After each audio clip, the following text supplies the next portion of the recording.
Transition awareness breathing. Feeling grounded for both children and parents is essential for healthy living and learning. Join Eartha Powell on this series for tips and tools for creating a harmonious environment for learning. Transition awareness breathing will help you and your child find an individualized path to tackle change, promote lifelong learning, and discover new approaches to calmness. You're getting ready to use your mobile device. Suddenly, you notice there's a pop-up from the settings section of your device. It's time for another update. You start to ponder, should I do the update now, or should I finish my project and then do the update? You push, we'll do the update later. You get involved with your project. And you're finished, or maybe you don't finish your project, but then you forget about the update. Maybe a week later, a month later, certain things are not working. Some of the apps, your device is starting to go slow. You realize, I forgot to update my device. Things are not working as optimum as they should. Now you have to update your device.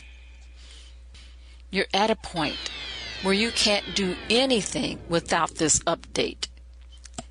Some of your friends and family members have even asked you, hey, did you get the latest update? And you've been meaning to get around to it.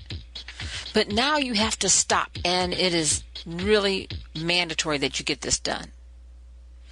After you do your update, things have changed. You've got to learn the new apps or the new arrangement. Things are different. It's taking you a little while longer to find your way around.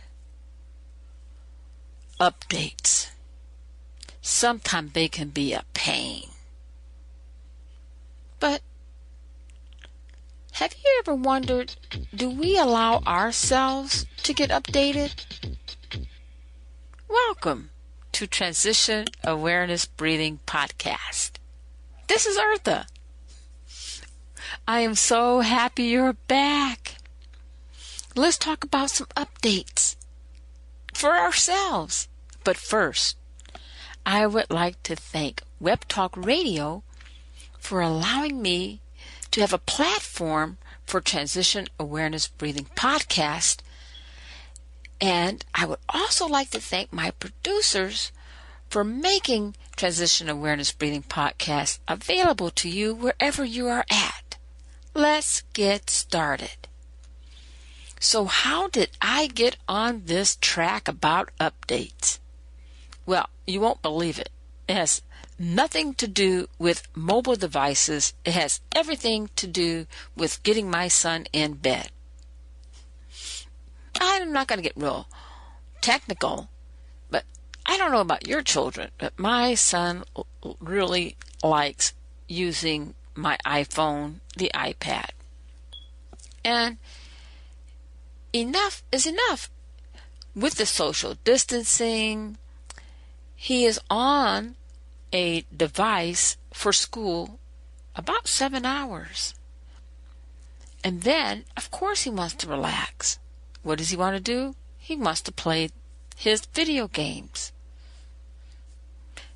But a lot of research is coming in saying that, all that screen time that he's gotten at school, not just my son, but all the children, that counts as their screen time. They need to get outside, the children, and exercise and interact with their environments. But getting my son to bed sometimes is kind of challenging. So I explained to him. I had to talk the language. I told him. I said, you know how your cell phone or your iPad, how it needs to be updated? You need to be updated. You know how the bars go low and it's time for it to get charged up? You need to get charged up. The more we feed our brain, a lot of the technology, a lot of screen time, it's working. Even though it doesn't seem like you're tired, or it seems like we're tired, the brain is still working. So I explained to him, shut down the iPad, put everything away, and now it's time to take care of your brain. Let it go through an update. Let it rest. I don't know about you. Maybe after a busy day at work or at home or dealing with everything that's going on, you ever lay it down and your mind is just rushing? There's so many thoughts floating into your brain. Have you ever, since we've been doing this distance learning thing, have you participated with your child? You say the Pledge of Allegiance, and then there's this moment of silence. Is it really a moment? And is there really silence? I think the point is to take a moment and to think and reflect. But are we really thinking? And are we really reflecting? Or are we thinking about what we should be doing in the next 5 minutes, the next 10 minutes, the end of the day? Maybe we take better care of our electronic devices than we do of our own neurological settings. I might be exaggerating. I'm just saying that even if we take a true moment of silence, it helps to recharge, to update our thinking, our brains. But when we talk about silence, what are we really talking about? Are we talking about silence, or are we talking about quiet? Well, what's the difference between silence and quiet? Can you believe we're having a conversation about this? Well, I'm just wanting to say that quiet means that there is some noise in the environment, but it's at a peaceful sound, a peaceful volume. Silence is the absence of any noise.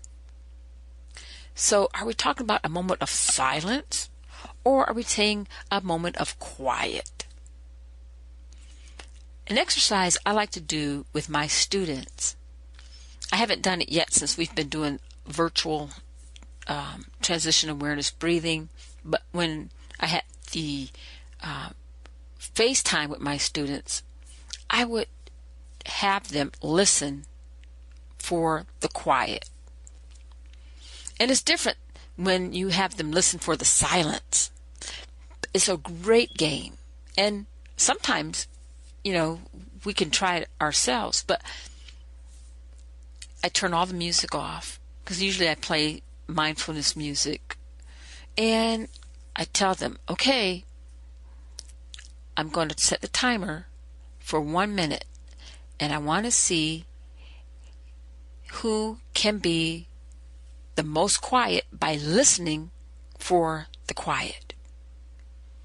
And some of the children wanted to open a book or look at their cell phones, and I said, no, you can't you can't look at a book, you can't look at your cell phone, you got to put all that away. And they had to be quiet and listen for the quiet for 1 minute. After about 30 seconds, I noticed some children got a little bit fidgety. It's a great exercise, because the reason why is because it gives a gauge, it gives a focus. Because the next time, they were challenged. They want to, let's try it again, Miss Eartha, and they want to go for a minute. Or they get competitive with each other. They see the friend got to a minute, but then they start looking at each other and they start to giggle. There's things that go on in quiet. And so the focus of the exercise is to build a focus, build the attention span. Remember, one of the goals of transition awareness breathing and most mindfulness practices is to build attention. And that's one way, that's one exercise that I use with my students. Another thing that is kind of a fun way that you could try with your children, or you can like have the whole family do it, is move in slow motion. Just say we're going to do something, whatever the activity is. And first do it regular, and then the other is do it in slow motion. It really, you have to concentrate and focus on doing something slow motion.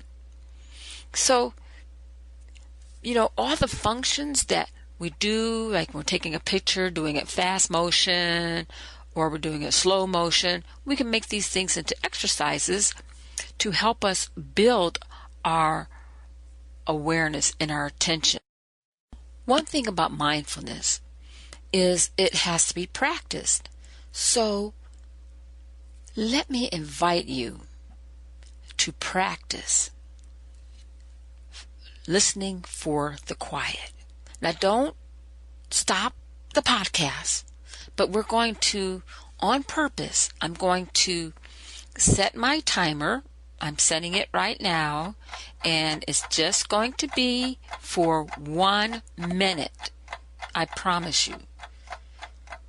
Listen for the quiet. And then we're going to come back, write down how it felt for you. Okay? I'm setting my timer. We're going to listen for the quiet. And this is a exercise. Ready? Begin.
Exercise over. So, how long did that feel to you? It was a minute, I promise you. It got very quiet. During that time of quiet, what thoughts were going through your head? How did you feel? Did you notice your feet moving or your leg moving? Did you do any fidgeting with your hands? Did you look at your watch? And if you looked at your watch, how many times did you look at your watch? Did you set your timer like I did? Want to make sure I got that minute in. Did you look at people around the room? Who started laughing? Who started to talk? Who thought it was a waste of time? Not everybody is comfortable with a moment of quiet. During that time, it's great to see what's coming through our mind. And then maybe we can do 2 minutes of silence. We start someplace, or maybe, you last at 30 seconds. Just that moment of silence. Why? Because it helps build not only the attention span, but it helps us sort out our thoughts. It helps the brain to kind of go through an update. Sometimes we get some great ideas. You ever been in a place where you have to be quiet, all of a sudden you get this bright idea and you're looking for something to write it down. You know, you don't have your cell phone, you don't have a pencil, you're at this, whatever, maybe it's a retreat, and you get this great idea and you're trying everything in your mind to remember this idea. A lot of inventions and great ideas have been born. So I challenge you for this week. Take a moment of quiet. Set your timer. See what great and brilliant ideas you come up with. It was great being with you. Thank you for joining, and I look forward to our next time together in Transition Awareness Breathing Podcast. Have a great week. Be sure and pick up a copy of Eartha's new book, Tab Mindfulness, Awareness and Coloring Activities in a Pandemic World. It's not just an ordinary coloring book. It features 23 illustrations to stimulate thought, relaxation, and creativity for anyone between the ages of 4 and 94. Increase your positive self-talk energy. Unlock new creative paths. Transform your time once or twice a week to create beautiful art while strengthening confidence, building positive self-talk, and sensitize self-awareness. Tab Mindfulness, Awareness and Coloring Activities in a Pandemic World. It's available now at Amazon.com.